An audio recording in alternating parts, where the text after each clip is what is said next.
2023년 5월 16일 함께 묵상하는 시간입니다. 여러분들 묵상이 계속 지속됨에 따라 여러분들 안에 날마다 솟는 샘물의 은혜가 넘치시기를 소망합니다.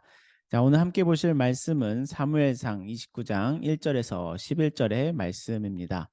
오늘의 말씀을 읽기 전에 주말에 어떤 말씀의 본문의 내용들이 있었는지 다시 한번 묵상지를 돌이켜 보시기를 바랍니다. 자, 주말의 묵상 내용을 다시 한번 살펴본다면 이스라엘에 블레셋이 침입하였고 사울은 심히 두려워합니다. 이 심히 두려워하는데 하나님께서는 계속해서 침묵하십니다. 그러자 그 침묵의 기간을 참지 못하고 사울은 어떠한 방법을 취하였었나요? 바로 엔돌에 신접한 여인을 찾아가 사무엘을 불러올리는, 죽은 사무엘을 영을 불러올리는 그 모습을 보여주었죠. 그 모습이 하나님께 얼마나 아픔이 되었었나요? 그 모습을 생각해 보시면서 오늘의 말씀 본문을 함께 살펴보도록 하겠습니다.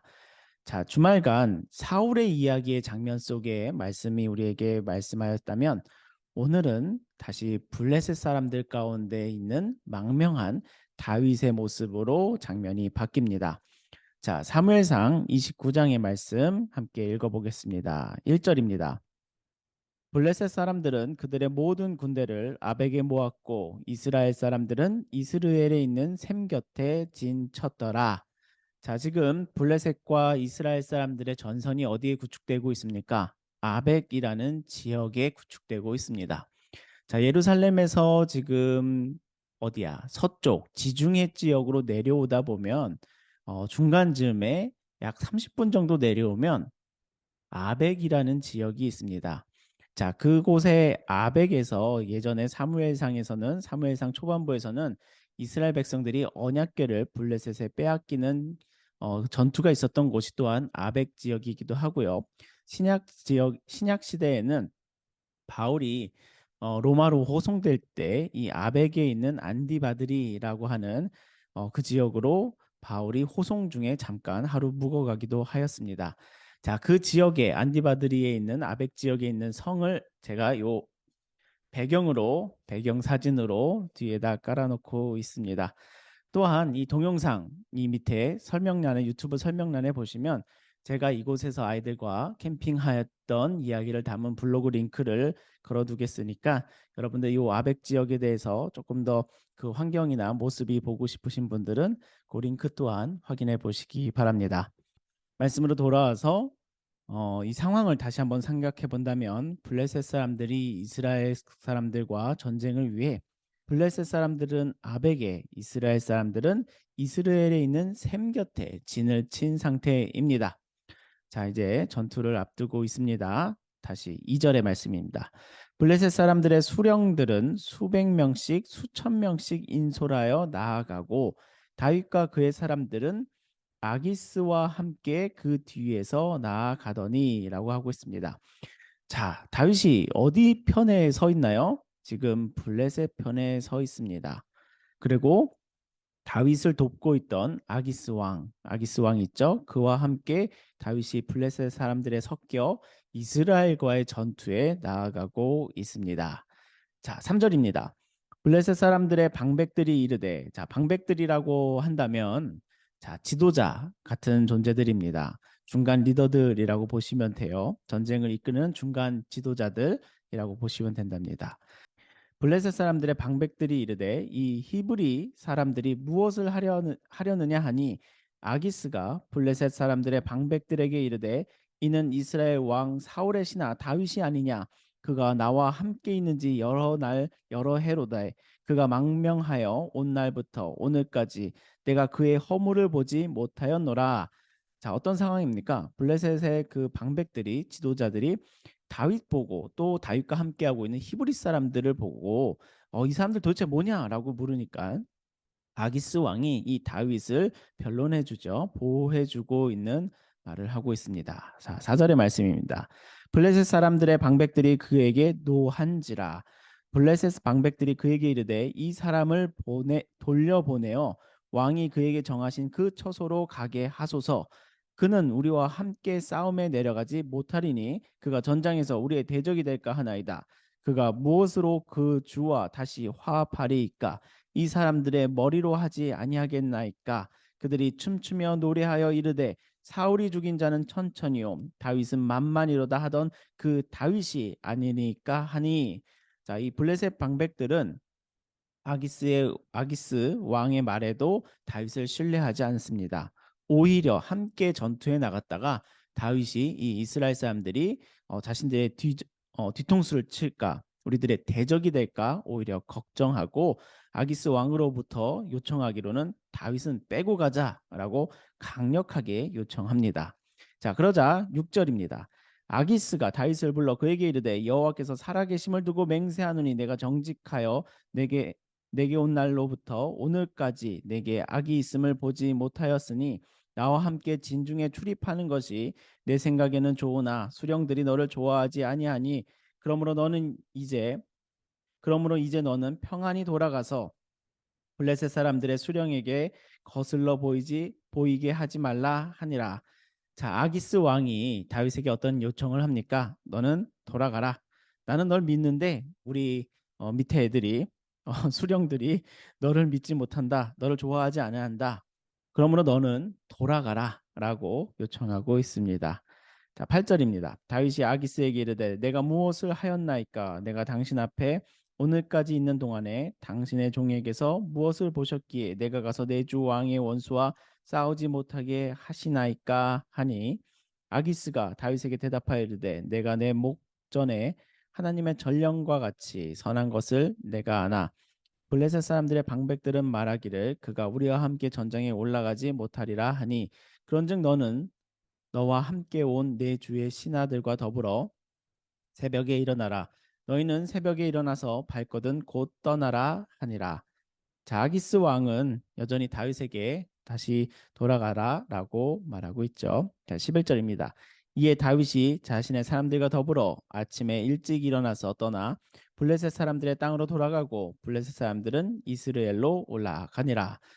자, 어찌 보면 다윗의 인생에 있어서 동족들과 싸우는 비극의 인생이 될 뻔하였으나 하나님께서는 다윗의 인생을 어떻게 돕고 계신지 이 비극의 상황에서 다윗을 피하여 내게 해주십니다. 자, 그 모습을 우리가 오늘 본문에서 살펴볼 수 있었습니다. 자, 61페이지에 묵상지에서 질문하고 있는 내용들의 질문들을 함께 살펴보도록 하겠습니다.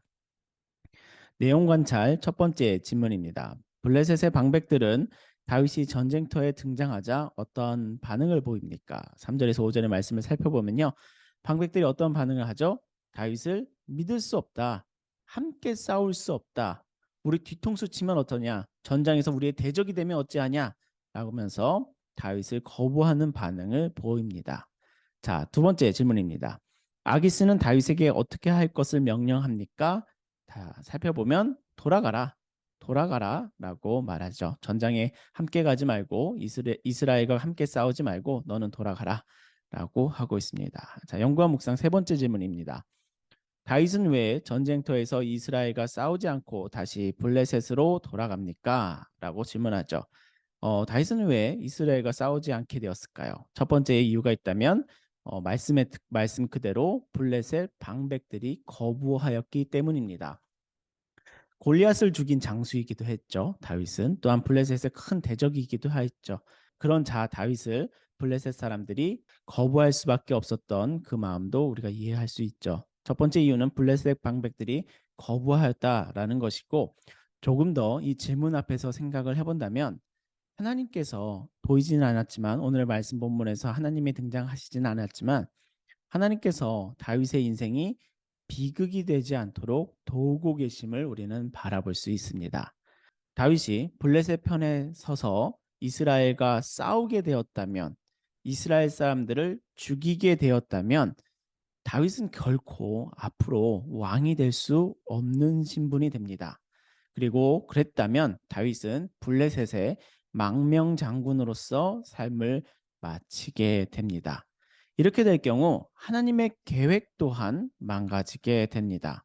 바로 하나님께서 예고하신 꿈꾸신 이스라엘 왕의 다윗으로서의 모습을 우리는 그릴 수가 없게 되죠.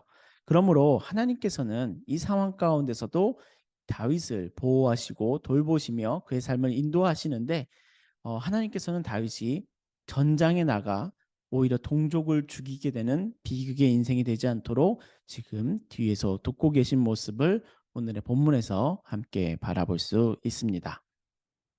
이 말씀을 읽고 묵상하면서 느낀 점 네 번째 질문입니다.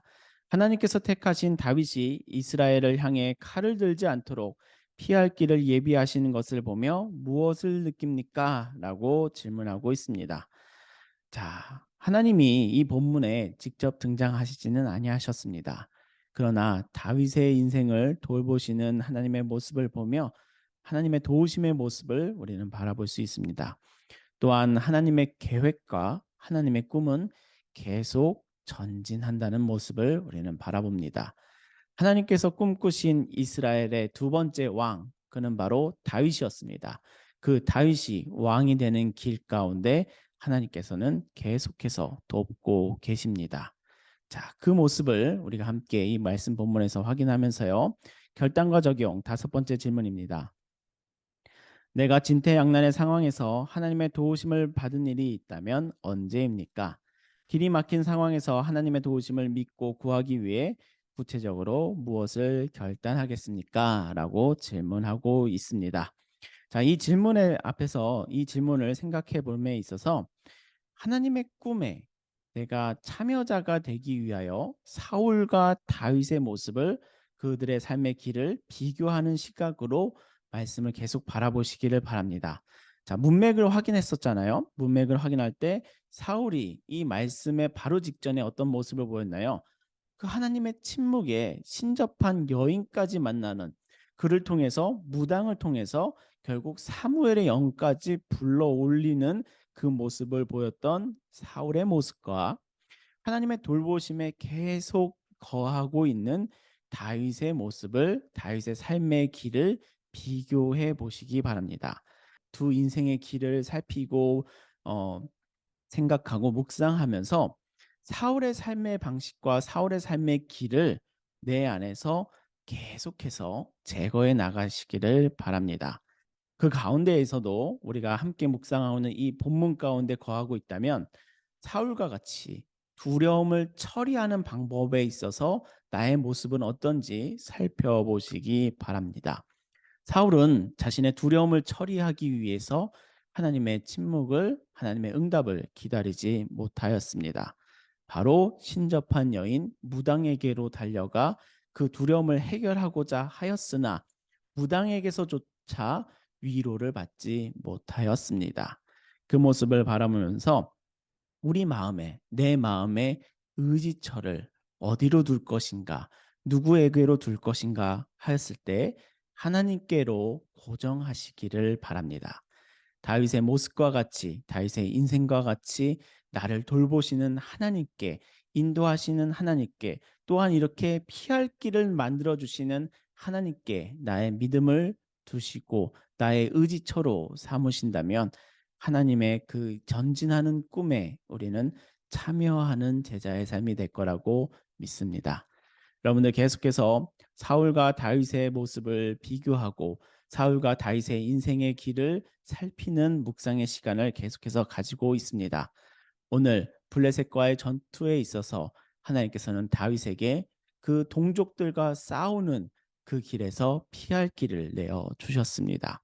그 모습을 바라보면서 우리도 하나님께서 도우신다는 것과 하나님께서 피할 길을 내신다라는 그 모습을 바라보면서 더욱더 하나님을 믿으시는 하나님께 의지하는 하루가 되시기를 소망합니다. 자, 묵상지의 골방기도의 내용을 읽으면서 오늘의 시간을 마치도록 하겠습니다. 인생의 벼랑 끝에 몰린 때에도 능력의 손으로 도우시는 하나님을 기억하며 믿음으로 살게 하소서. 아멘. 오늘의 기도와 같은 놀라운 일이 오늘 여러분들의 삶 가운데 있으시기를 예수님의 이름으로 축복합니다. 감사합니다.